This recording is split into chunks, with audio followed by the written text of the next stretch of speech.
Hello, I'm Ishani. Welcome to my channel. Today, we Altenew educators are showcasing creative accents as part of a fun video hop. And yes, there are gift cards to be won.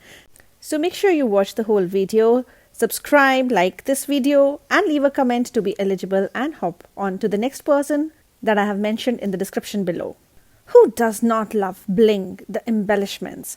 But sometimes we look at our stash and think, I don't have the right gems for this card. Black feels too strong. Colored gems don't quite match, so we put them aside. But what if the problem isn't the gems? What if it's the color depth of your card? In today's video, I'm using Altenew Dye inks to build rich, jewel-toned floral layers, and suddenly those bold gems don't just work, they look stunning. These are some of my most used dye inks by Altenew. Some are crisp, some are fresh, but I want to show you how you can use the last color of all these families and create a jewel tone card. Here are some of the colors. So I have the Deep Blue Seas Starlight. Then I have Cherry Blossoms Raspberry. From the shades of purple, I am using the Midnight Violet. From Pocketful of Sunshine, I have Honey Drizzle, Fire Brick from Warm and Cozy, and from Seashore inks, I have Emerald. Now let's go ahead, and I want to inspire you to check out your stash and mix and match your inks to make some jewel colored inspired cards. I'm going to use the Floral Radiance layering stencils. This has beautiful flowers, and the reason I bought it was because I wanted to create gift wrappers, and stencils are perfect to create seamless gift wrappers, like using it on big papers. This stencil consists of 4 layers. So your flower will have 2 layers, and so will your leaves. And we can mix and match, and you can just use one color for all the flowers as well when you want to make it quick. But today I'm going to show you how you can mix match few color families and get a beautiful card.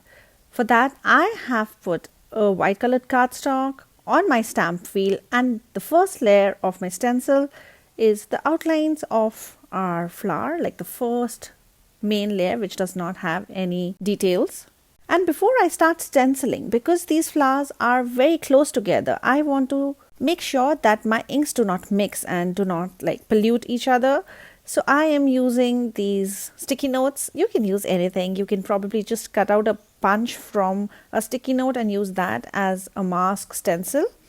But this works for me because I otherwise do not use these sticky notes. So I am starting with my raspberry. Now this is going to be my first layer, the bright raspberry from Cherry Blossoms. And I am going to color this flower all across my stencil. There is going to be some stenciling, that's why I'm going to fast forward the stenciling. But stenciling is very therapeutic, and layering stencils actually make our life easier. Also check out Altenew's blending brushes, the mini blending brushes, the micro blending brushes. They are perfect, and they are useful for various types of openings and the stencils, and it makes your life very easy. Also, if you're inspired by my cards or you like my videos, I would love if you would support me and my channel by using my affiliate link, which I have added in the description box. And I invite you to follow me on Instagram and check out my workshops. I take free card making workshops as Altenew Educator once every month. So if you follow my blog, you'll come to know when the next workshop is. Before we add the second layer of our flower, I am going to let my color dry. So I will not add my Midnight Violet yet, but I will move to my second flower. And what says jewel better than emerald? And for this rose-like flower, again I mask around my flower and then bring in my emerald ink. This ink is actually one of my first Altenew inks, and I love the teal color and it's so pretty. I think Cherry Blossom and Seashore inks were my first inks. Next, I'm going to get Honey Drizzle for the little yellow daisy-like flowers.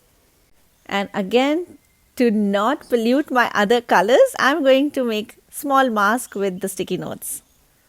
Also, I have my raspberry around the flower a lot, so I just take a little soft tissue and just rub off the color from the stencil, because if the color stays, my yellow is going to turn into brown.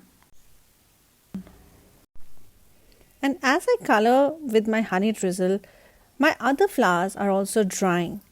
So I am going to get a second layer of my same inks, raspberry, and then get my emerald and honey drizzle and go over all these flowers again. So as I am going to add more ink, it is going to get richer. So my jewel tones will get richer. This is the only way I can get rich with these jewels. After I've added a second layer of ink on all my flowers, I want to test if my flowers are dry enough. So I first take out my heat tool and use some heat to dry off the inks. And then to check if they're dry enough, I am going to add a little bit of embossing powder over my flowers. And when this powder does not stick onto my inks, that is the time I know that they're dry enough for the second layer. Next, I start with my second layer where I'm going to get my midnight violet out. And this midnight violet is going all over my raspberry. And I keep cleaning midway as I color it because this purple will muddy my other colors. Now, after midnight violet, for the second layer of emerald, I am getting a blue. I'm using starlight for my darker layer for this teal flower. And after the second layer of my teal flower is done, I am getting my fire brick, which is the darkest of the warm and cozy ink family, for my honey drizzle. So one of the short ways to get rich color is going the second time. So I'm getting my same colors again for the second layer of inking. Because we are alternating the colors are already dry enough when we put the second layer. And I hope now this will make you look at your stash differently. I love ink blending, and it is going to be the major technique that is in focus for my next Altenew Educators workshop, which is being held on 7th March. If you have not registered yet, do send me an email with the request of adding you to the list. And if you register before 18th February, you also get 20% off on my supply list. So see you in my workshop. And now next, I get my other dye ink families, and I am going to use Rock Collection's darkest ink, which is pure graphite, and I'm going to use a green from the frosted foliage. This is forest fern for my leaves. So I put my third layer of stencil over my beautifully colored floral panel, and I am going to first add my forest fern. Here I'm adding a little depth towards the corner of the leaf, which is closer to the flower.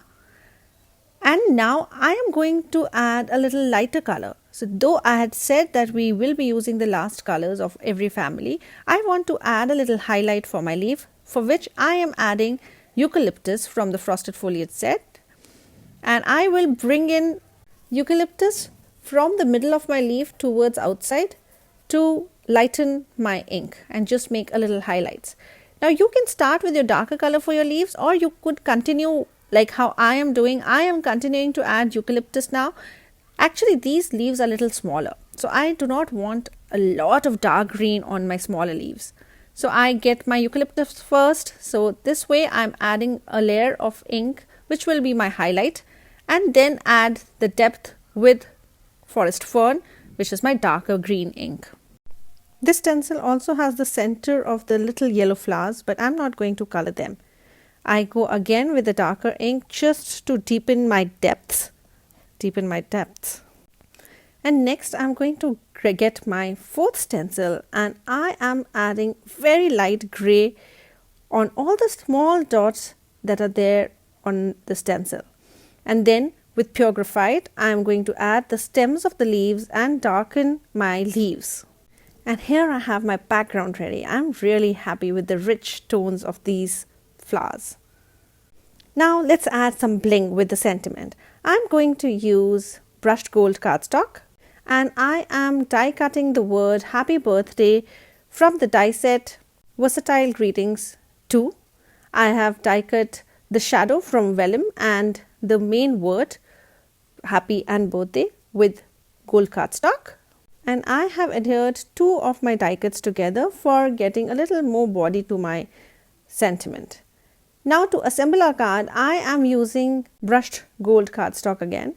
But what I have done is how I save paper. I die cut the inside of my mirror cardstock and keep it for another use. Maybe to die cut happy birthday next time. And then after adhering my main panel onto this gold matting, I add it onto my black top folding cardstock, which is my card base, with foam tape. I will add my happy birthday sentiment with glue.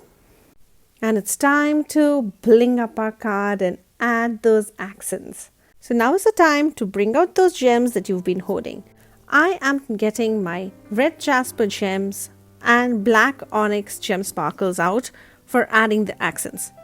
So here is what I do. Wherever I have my flower which is dark, I add a lighter gem. So for my raspberry flower, I'm using this champagne gem, and then for my yellow flower, I'm using the red gem. And you remember those gray little dots that we did? I add my black onyx gems on those little dots. These gems do come with the sticky backing, but I don't want my embellishments to come off in case I mail them. So I'm using a very strong glue just at those dots to adhere my sparkly gems. So we have gems and jewels and gold. Now tell me, isn't this a precious card here? I am somebody who does not always use dark tone colors, but once in a while I think we need that pop of color in our life. I hope you've checked my previous videos. I have done some creative stamping techniques with one Altenew Craft Your Life kit and also an elegant, full of drama, spectacular card with the February release. So don't forget to check out my channel. Also check out the next person in the hop. Happy crafting and happy hopping. Bye bye.